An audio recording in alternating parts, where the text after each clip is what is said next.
Hi, Paul from Paul's Passing Thoughts here. Just wanted to do a short video on something that I saw on X, formerly Twitter.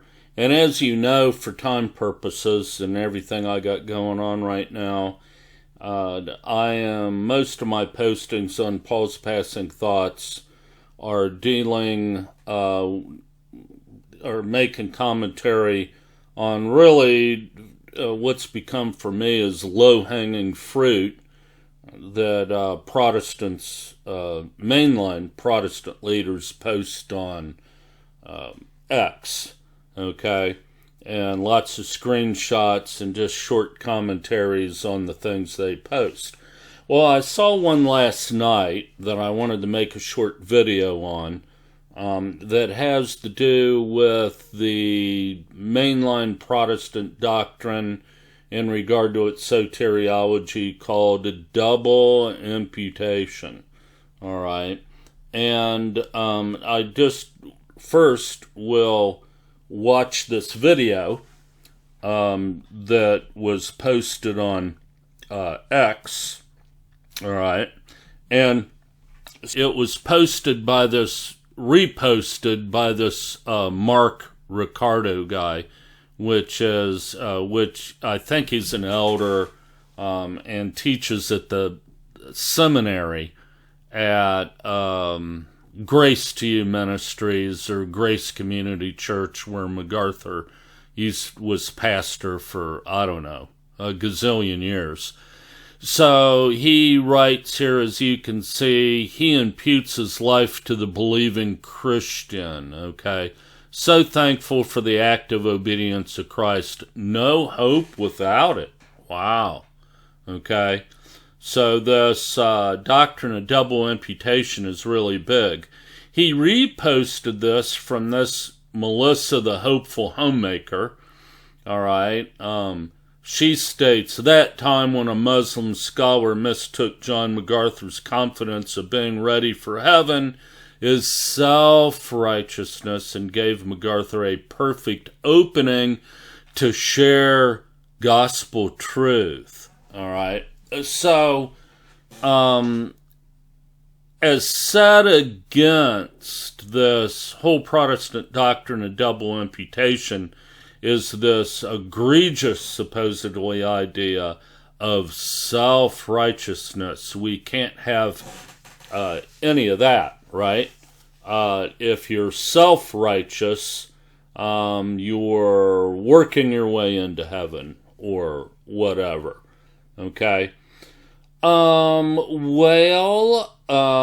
So the idea of self-righteousness is conflated with the true gospel of when we are born again, the righteousness of God, you could say, is imputed to us.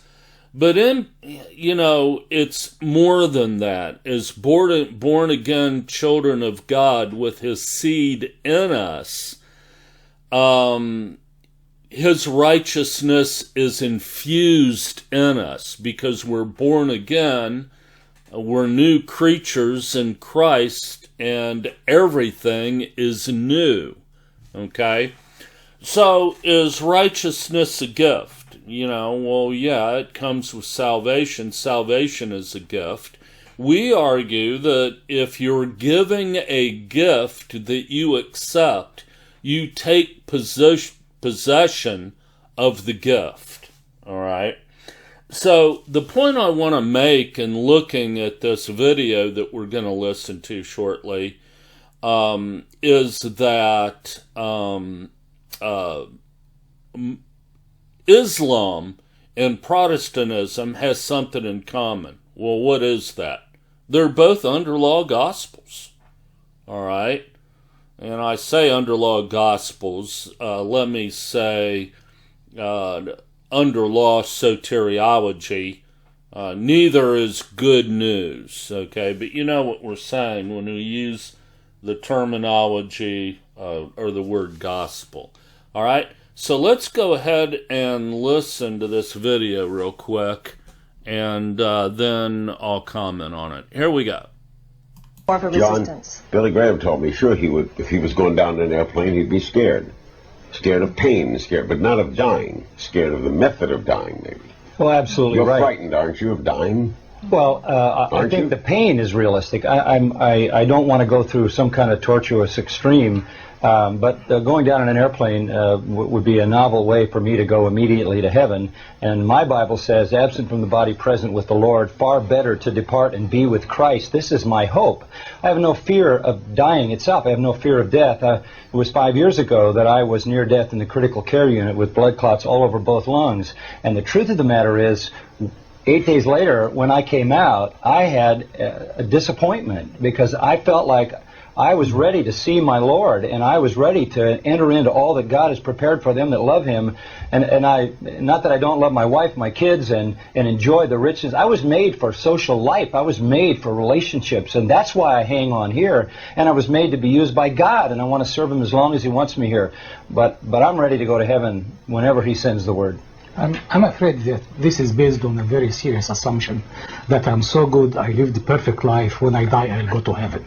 I still have to see someone who can make this statement without blinking. Can I respond to you? That is a very good statement to make.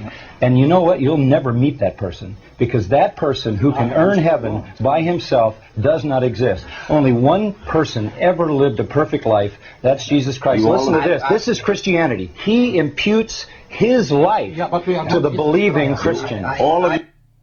Okay, so you heard it straight from the horse's mouth, so to speak. This is who some people call the Protestant Pope. Okay? This is Christianity. You know, he imputes his perfect life to us. And that's obviously the only way we can be considered righteousness. So it's not any of our righteousness. That would be self-righteous. So, and this is authentic Protestantism, okay? This whole idea that Christians are in essence still unregenerate, and haven't experienced a change in state of being. Okay, we would say we're not only declared righteous, we are righteous. Therefore, because we're born again and now have God's seed within us, okay, and are His literal children, we need no imputation of Christ's righteousness to be imputed to our life. So what we're really talking about here, right, is a double substitution. Because we're truly not changed, we need the good works imputed to our life. Why is that? Because clearly, and again I'll state it, both Islam and Protestantism are under law soteriologies. Okay? Law, or being under law, is the standard for being considered righteous. So there has to be a substitution for perfect law keeping. Well, I've said it before, I'll keep saying it. This is the very false gospel that the Apostle Paul spent his whole ministry refuting. This whole idea that some sort of church ritual keeps imputing Christ's perfect law keeping to our lives. Okay, well, first of all, as truly born again Christians, Christ ended the law for those who believe. So we're not under law, okay? We're not under law. We're under grace. And this is one of the key points. You're either one or the other, okay? You're either completely under grace or completely under law. Clearly, Protestantism teaches that grace is a covering for remaining under law. All right? The key aspect of Protestantism that proves it's a false gospel is this whole idea that Christians are still under law. Phil Johnson even said it in one of his servants, and it's gonna be slight paraphrasing, but mostly word for what he said, that Christians are, quote, under the righteous demands of the law. And when I was sitting there listening to his sermon, I said, he just stated that Christians are still under law, all right, which we're not. Okay, you're one or the other. So what's the key here? As Christians no longer being under law, we can be considered righteous because Paul said in the book of Romans 2 or 3 times at least, that where there is no law, there is no sin. Okay, so let me put it another way. Luther taught simultaneously saint and sinner, right? So the biblical definition of a sinner is somebody who is yet unregenerate. All right? And in fact, Protestants do teach overtly, Paul David Tripp, many others, that Christians are essentially still unregenerate. Paul's Passing Thoughts have posted many direct quotes from mainline Protestants that, these new birth denying statements that for the Christian, righteousness is only a legal declaration, but we are not righteous as a state of being till the final resurrection. Until then, we need this double what amounts to be double substitution. And it wouldn't be so bad if the double substitution was a substitution for sin in the beginning as a finality, all right, and then this ongoing need for all of our good works to also be substituted, because Protestantism does not believe that any good works flow from us at all. The standard for justification is perfect law keeping. Okay? So Luther taught that the Christian life is subjective, and that even though Christians appear to do good works, it's only an appearance, but whatever good work we do falls short of the law somehow. And John Calvin taught that because every good work that the Christian does has the appearance of being a good work, somehow or another it falls short of perfect law keeping, therefore it could have no merit whatsoever with God. So therefore, to be considered righteous, Christ's good works are also substituted in the Christian life.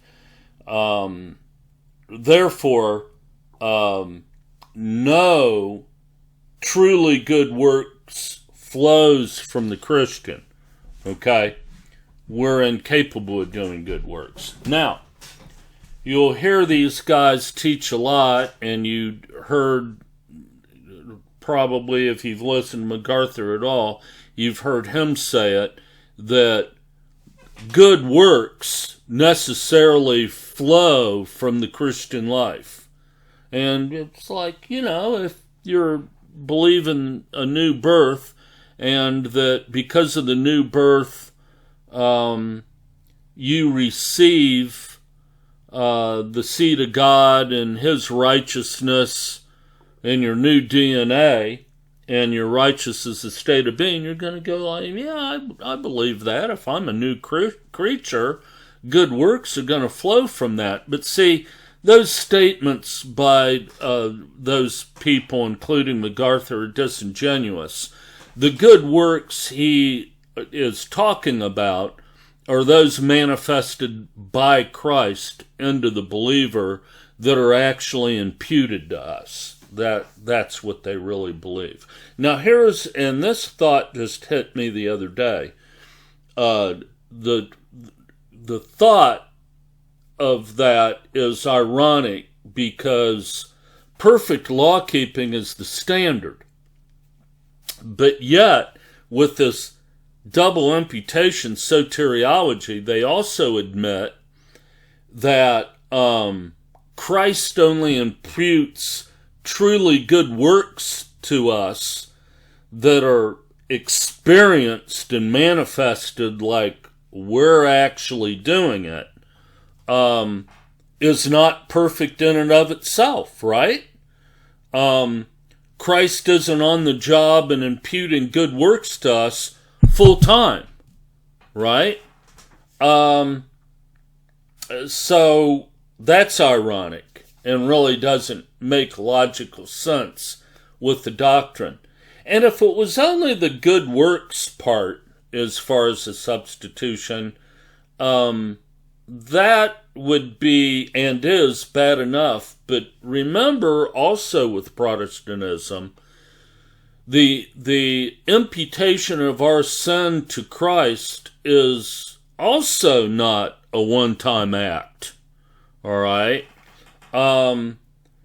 Protestantism has something called present sin. All right?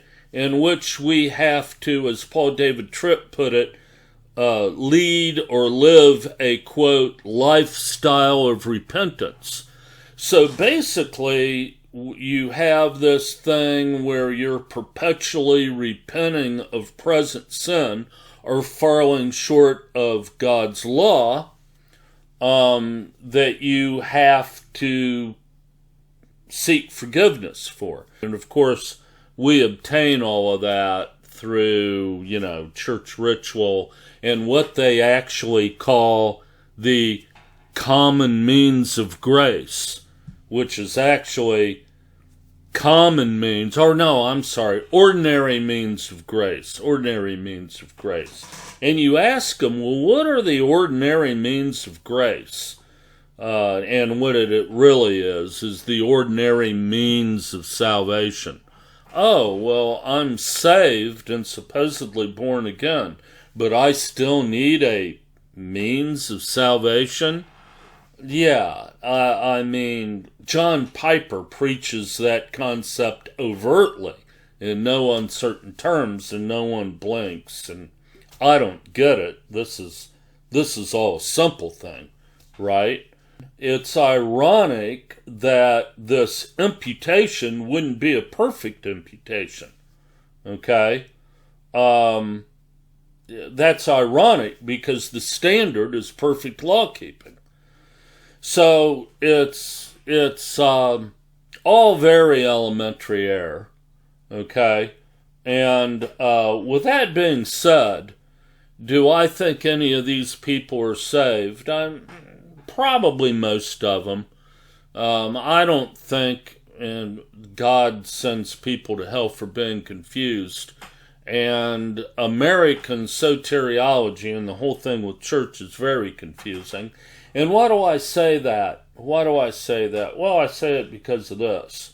There is no doubt in my mind, when I gave my life to Christ, in 1983, that I was born again. Okay? And I wasn't saved in a church. Young people who went to church testified to me, and God was active in my life. Even as an unbeliever, I saw things. Well, unbeliever, I did believe there was a God and that He was active in my life. And some things came together, and I gave my life to Christ. And due to a lot of circumstances and things, there's absolutely no doubt in my mind that I was born again. Okay? And then church happened. And a couple years into church as a Christian, I was a hot mess. Okay? And boy, you look back at those days in church, all of the confusion and the debate and quarreling over words and all of the controversies and, scandals that were trending and on and on and on and on, and things that I saw in the church. I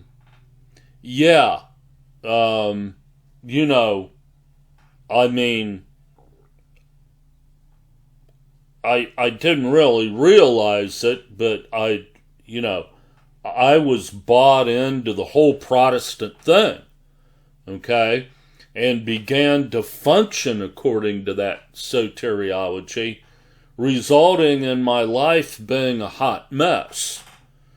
And so that doesn't take away, however, from the fact that I was sincerely born again in the beginning. So that's why I said what I just said about that.